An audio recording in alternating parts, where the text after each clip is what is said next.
Hello doctors, welcome to my YouTube channel अपनी micro class. तो मैं अर्पिता चंद्रा आज इस वीडियो में जो टॉपिक कवर करने वाली हूँ वो है ओटी कल्चर। तो ओटी कल्चर की क्या नीड है, ओटी कल्चर हम क्यों करते हैं, किस तरह से करते हैं, क्या प्रोसीजर है उसका, माइक्रोबायोलॉजी लैब में ओटी कल्चर की क्या इंपॉर्टेंस है और किस तरह से हम उसको रिपोर्ट करते हैं, आज इस पूरे टॉपिक पर हम डिस्कस करने वाले हैं। तो ओटी कल्चर को हम 5 पॉइंट्स के अंदर में पढ़ेंगे। सबसे पहले इंट्रोडक्शन, देन स्वैब कलेक्शन, किस तरह से सैंपल कलेक्ट करेंगे, देन कल्चर एंड एनारोबिक और एरोबिक कल्चर के बारे में भी डिस्कस करेंगे कि दो तरह से किस तरह से कल्चर परफॉर्म किया जाता है माइक्रोबायोलॉजी लैब में। तो इंट्रोडक्शन में एक ओवरव्यू मैं आपको दे देती हूँ, ओटी कल्चर क्यों करते हैं, किस तरह से परफॉर्म करते हैं वो बाद में बताएंगे। तो ओटी कल्चर की नीड इसलिए होती है क्योंकि जो ओटी का एनवायरनमेंट है वो स्टेराइल होना चाहिए, क्योंकि वहाँ पेशेंट के वुंड्स ओपन रहते हैं, सर्जरी होती है पेशेंट में। तो क्या होगा, माइक्रो ऑर्गेनिज्म की डायरेक्ट एंट्री हो जाएगी बॉडी में अगर वहाँ का सरफेस स्टेराइल नहीं हुआ, वहाँ का एनवायरनमेंट स्टेराइल नहीं हुआ। तो ओटी में, ऑपरेशन थिएटर में कोई माइक्रो ऑर्गेनिज्म प्रेजेंट तो नहीं है, ये चेक करने के लिए हम क्या करते हैं, ओटी से स्वैब कलेक्ट करते हैं to check aerobic and anaerobic bacteria presence. मतलब कोई एरोबिक टाइप ऑफ बैक्टीरिया या anaerobic type of bacteria present तो नहीं है, ये चेक करने के लिए हम स्वैब का कलेक्शन करते हैं।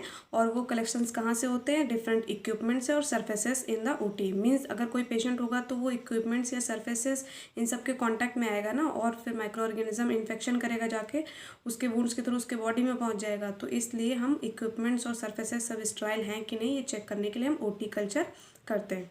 फाइन, तो देख लेते हैं नेक्स्ट स्टेप क्या है हमारा, स्वैब कलेक्शन। तो स्वैब कलेक्शन किस तरह से होता है, फ्यूमिगेशन ऑफ ओटी। सबसे पहले ओटी की सफाई होती है, सभी इंस्ट्रूमेंट को क्लीन किया जाता है अच्छी तरह से, वाटर से वॉश किए जाते हैं फ्लोर, सभी कुछ अच्छे से क्लीन करने के बाद फ्यूमिगेशन किया जाता है। फ्यूमिगेशन में कोई भी डिसइंफेक्टेंट यूज़ किया जाता है जो कि अच्छे क्वालिटी का हो, माइक्रो ऑर्गेनिज्म को किल करने में एबल हो, ऐसे डिसइंफेक्टेंट का यूज़ किया जाता है। फिर क्या करते हैं, फ्यूमिगेशन के बाद आफ्टर 24 आवर्स के लिए ओटी को पूरी तरह से क्लोज कर दिया जाता है।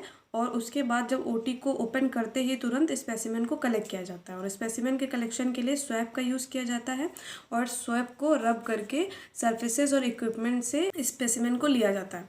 Then send it to the microbiology laboratory for culture, और फिर कल्चर प्रोसेस के लिए माइक्रोबायोलॉजी लैब में सेंड कर देते हैं।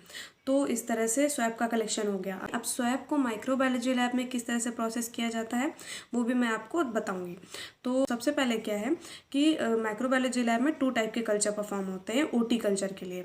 Number 1 is aerobic culture, aerobic culture and the number 2 is anaerobic culture. तो एरोबिक कल्चर के अंदर में हम इसको क्लेड ब्रोमो एगार, मतलब कि क्लेड ब्रोमो एगार की जो प्लेट है, हम उस पर ओटी को इस तरह से जिगजैग मोशन में स्प्रेड कर देते हैं, और क्या ग्रोथ आती है फिर नेक्स्ट डे हम उसको रीड करते हैं। तो क्लेड ब्रोमो अगार ही हमने क्यों यूज़ किया, क्योंकि all aerobic non fastidious organisms को ग्रो करा सकता है। ये एरोबिक कल्चर जो है वो एमआरएसए के केस में बहुत इंपॉर्टेंट हो जाता है, क्योंकि methicillin resistant staff aureus hospital acquired infection cause करता है, और ये हॉस्पिटल में प्रेजेंट तो नहीं है, ओटी में प्रेजेंट तो नहीं है, देखने के लिए हमें एरोबिक कल्चर करना होता है। तो क्या है कि एरोबिक कल्चर के लिए क्लेड ब्रोमो यूज़ करेंगे, क्योंकि वो नॉन फास्टिडियस सभी ऑर्गेनिज्म को ग्रो करा सकता है ईजिली।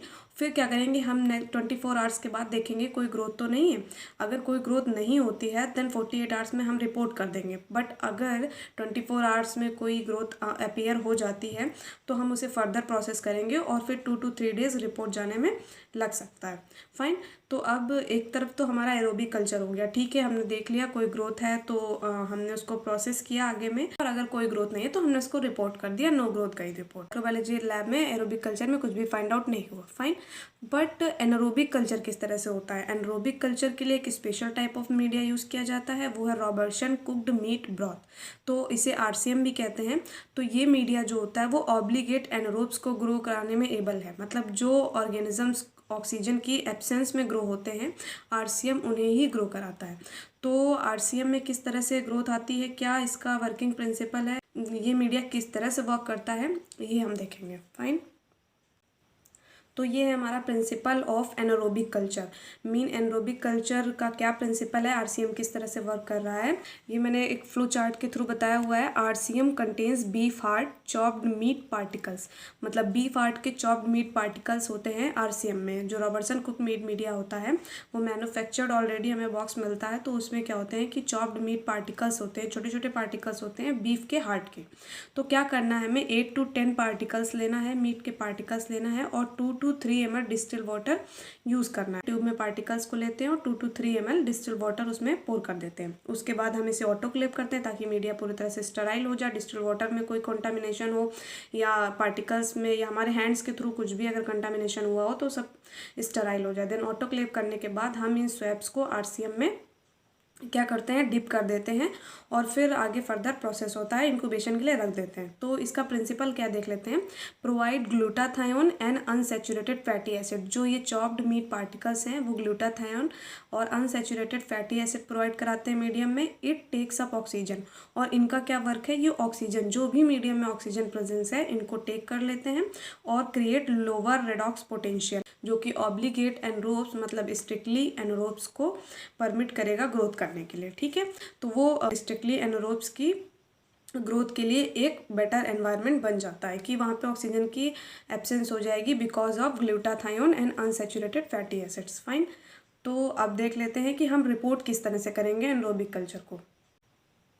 तो एनरोबिक कल्चर करने का जो मेन पर्पस है वो क्लॉस्ट्रीडियम के लिए। क्लॉस्ट्रीडियम टेटनी जो है वो बहुत ही डेंजरस बैक्टीरिया है। अगर वुंड्स के थ्रू बॉडी में चला जाता है, मसल्स में एंटर कर जाता है तो टेटनस कॉज हो सकता है। ठीक है ना, तो उसको देखने के लिए कि कहीं वो ओटी में प्रेजेंट तो नहीं है, मेन पर्पस हमारा एनरोबिक कल्चर का यही रहता है। तो उसको देखने के लिए हम एनरोबिक कल्चर करते हैं। तो फॉर क्लॉस्ट्रीडियम एनरोबिक कल्चर को रिपोर्ट कितने दिन में करते हैं, 7 डेज में रिपोर्ट करते हैं। फाइन, मीन आज अगर हमने RCM में अपनी स्वैप्स को डिप करके रखा है, देन 7 डेज के बाद हम उनको दोबारा से एग्जामिन करेंगे कि कोई टर्बिडिटी तो नहीं, देखना है 7 डेज में। और इस तरह से अगर कुछ भी दिखाई देता है तो हम उसकी स्मीयर करते हैं, ग्राम स्टेन करते हैं कि किस तरह की मॉर्फोलॉजी दिखाई दे रही है, टेटनी की प्रेजेंस हो नहीं, या फिर स्पोर्स है, या फिर कोई ग्रोथ नहीं है, तो टर्बिडिटी सीन नहीं होगी। ठीक है, तो रिपोर्ट करने के लिए क्या होता है, 2 तरह की हमें इसमें टर्बिडिटी देखने को मिलती है। एक होती प्रोटियोलिटिक और सैक्रोलिटिक। तो प्रोटियोलिटिक टाइप ऑफ अगर मीडियम में बैक्टीरिया प्रेजेंट है तो कैसा कलर देगा, ब्लैक कलर मीट, मतलब जो टर्बिडिटी है, जो RCM मीडिया है वो ब्लैक कलर का हो जाएगा, फॉल ऑर्डर आएगा। और एग्जाम्पल में क्या है, क्लॉस्ट्रीडियम टेटनी या Clostridium botulinum A, B and E type, तो इनकी प्रेजेंस हो सकती है अगर इस तरह का हमें मीडियम अपीयर होता है। तो सैक्रोलिटिक टाइप ऑफ रिएक्शन होती है मीडिया को इनक्यूबेट करने पे। उसमें क्या है, पिंक कलर मीट का कलर पिंक हो जाएगा और टर्बिडिटी तो रहेगी। साथ में क्या एग्जाम्पल्स हैं, Clostridium difficile, Clostridium botulinum and Clostridium perfringens, मतलब इन तीनों में से कोई सा भी ऑर्गेनिज्म प्रेजेंट हो सकता है। तो इस तरह से क्लॉस्ट्रीडियम डिफिशियल की, परफ्रेंजेस की ऐसी मॉर्फोलॉजी दिखेगी। सब टर्मिनल स्पोर्स होंगे, रॉड शेप होगा और ग्राम पॉजिटिव ऑर्गेनिज्म होंगे। और जब क्लॉस्ट्रीडियम टेटनी को हम ग्राम स्टेन परफॉर्म करेंगे और उनको देखेंगे तो डंबल शेप्ड होंगे, टर्मिनल स्पोर्स होंगे और राउंड स्पोर्स होते हैं, और ये भी ग्राम पॉजिटिव स्टेन लेते हैं। तो इस तरह से अगर हमें टर्बिडिटी शीन होती है तो हम उसका स्मीयर बनाएंगे और देन फर्दर उसको रिपोर्ट करेंगे। अगर टर्बिडिटी किसी भी तरह की सीन नहीं हो रही है, एकदम इस तरह का क्लियर है एकदम, तो फिर हम उसे नो ग्रोथ जाने देंगे। तो इस तरह से मैंने पूरा टॉपिक कवर कर दिया है। ओटी की स्वैप कलेक्शन किस तरह से करते हैं, ठीक है, देन स्वैप को प्रोसेसिंग किस तरह से होती है माइक्रोबायोलॉजी लैब में, वो मैंने बताया। And later this is a principle of anaerobic culture कि RCM किस तरह से वर्क करता है, वो भी इम्पॉर्टेंट है बहुत, और किस तरह से हम रिपोर्ट करते हैं एनरोबिक कल्चर को। फाइन,